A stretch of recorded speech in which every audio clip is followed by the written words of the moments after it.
Oke, assalamualaikum anak Umi. Nah, seperti di judul kita, hari ini kita belajar bahasa Arab ya nak, tentang domair. Nah, domair itu kata ganti. Domair itu bisa disebut juga dengan domir ya nak.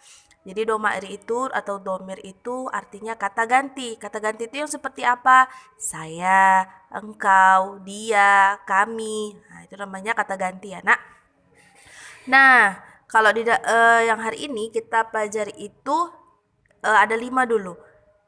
Kata ganti yang pertama itu saya. Saya bahasa Arabnya apa? Ana. Jadi saya itu bisa dipakai laki-laki, bisa dipakai perempuan ya, karena nggak ada perbedaan. Jadi saya itu bahasa Arabnya ana. Yang kedua, engkau. Engkau itu dibedakan menjadi dua.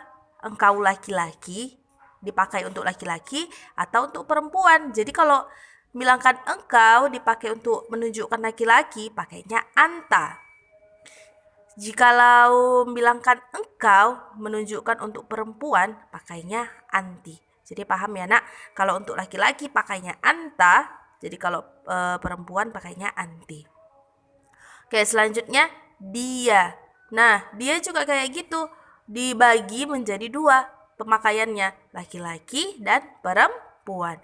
Nah, jikalau kita membilangkan dia, tapi kita pakai untuk menunjukkan laki-laki, berarti kita pakainya huwa. Nah, kalau dia untuk perempuan, kita pakainya hiya. Jadi pahamnya nak? Saya, ana. Engkau laki-laki, anta. Perempuan, anti. Dia, laki-laki, huwa.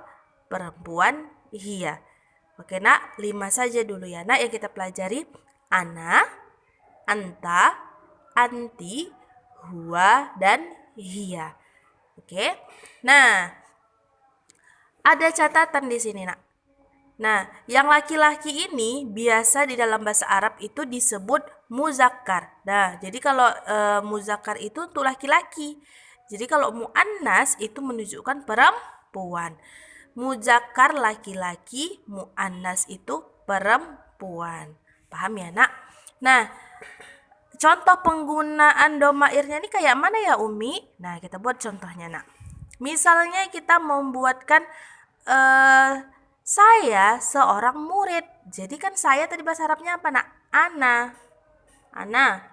Jadi kalau murid tilmizun. Tilmizun itu arti kan murid. Berarti ana tilmizun.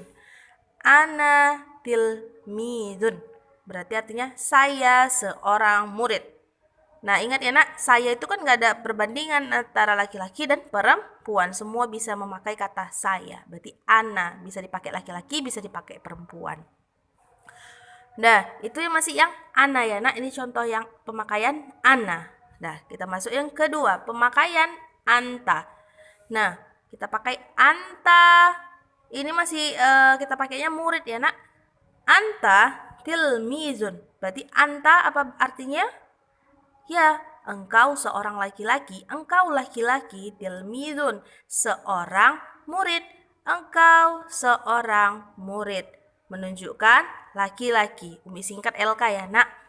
Anta tilmizun. Engkau seorang murid laki-laki. Paham? Berarti masih sama kata-katanya. Anta tilmizun. Nah tilmizun yang di ana sama, yang di anta juga sama. Nah sekarang kita masuk yang ke untuk perempuannya. Engkau perempuan, anti tilmizatun. Nah, kenapa pakainya di sini beda ya Umi? Di sini tilmizun, di sini tilmizatun. Kenapa berbeda? Nah, kalau dia menunjukkan perempuan, nak, silahkan di kata-kata di akhirnya, bukan di kata gantinya ya, nak, di kata isimnya atau muridnya, tambahi tamarbutoh. Tunnya ditambahi ya, nak. Kata-kata tunnya ditambahi kalau dia menunjukkan untuk perempuan. Perempuan tadi apa? Ininya nak, muannas ya kan? Anti tilmizatun. Ingat ditambahi tamar butoh di belakangnya. Tamar butoh ini ya nak, tabulat. Nah, yang bilangkan tun. tilmizatun. Nah, ini tamar butoh namanya. Itu menunjukkan untuk perempuan. Berarti engkau seorang murid perempuan. Anti tilmizatun. Paham ya, Nak? Dan selanjutnya, huwa tilmizun. Nah, yang ini kenapa tilmizun, Umi? Kenapa nggak boleh tilmizatun? Iya, Nak, karena dia makainya huwa. Huwa itu menunjukkan, ingat, di atas. Huwa menunjukkan dia laki-laki. Kalau dia laki-laki tidak boleh ada tamar butoh di belakangnya. Makanya dia tilmizun bukan tilmizatun, ya kan? Huwa tilmizun. Berarti dia seorang murid laki-laki. Karena dia menunjukkan laki-laki, tidak boleh ada tamar butoh di belakang tilmizunnya. Paham ya, Nak? Nah, selanjutnya, hiya tilmizatun. Kenapa ini tilmizatun, Nak? Iya, benar. Karena di sini dianya memakai hiya. Hiya itu dia perempuan. Hiya. Nah, berarti kita pakainya tilmizatun bukan tilmizun. Paham ya, Nak Umi? Nah, bedakan pemakaian untuk laki-laki, bedakan pemakaian untuk perempuan. Hiya tilmizatun. Apa artinya? Dia seorang murid perempuan. Sampai sini paham ya, Anak Umi? Oke, sekian penjelasan Umi. Assalamualaikum.